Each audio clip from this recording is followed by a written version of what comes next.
दलित केटासँग विवाह गरी आफ्नै बुबा आमाबाट जिउँदै क्रिया गरिएकी वर्षा र सुनिल देश छाडेर दुवै उडे। अन्तर्जातीय विवाह गरी भाइरल बनेको यो जोडी उड्दा आँसुले भिज्यो विमानस्थल।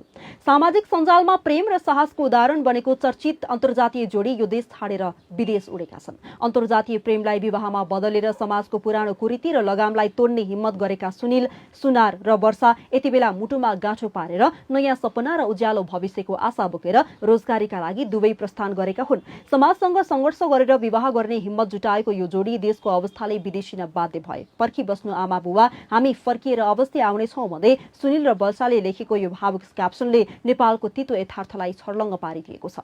जीवनका अनेक चुनौती, सामाजिक आलोचना र दबावलाई पार गर्दै प्रेमलाई सफल बनाएको यो जोडीले अब आफ्नो भविष्य अझै उज्यालो बनाउन विदेशको यात्रा सुरु गरेका हुन्। उनीहरूको प्रेम कथा यसअघि सामाजिक सञ्जालमा निकै चर्चित बनेको थियो भने धेरैले उनीहरूको साहस, समर्पण र सम्बन्ध प्रतिको अटुट विश्वासको प्रशंसा गरेका थिए। प्रेमलाई सबैभन्दा ठूलो शक्ति मान्दै कठिन परिस्थितिलाई जितेर अघि बढेको यो जोडीको नयाँ यात्रा अहिले धेरैका लागि प्रेरणा बनेको छ।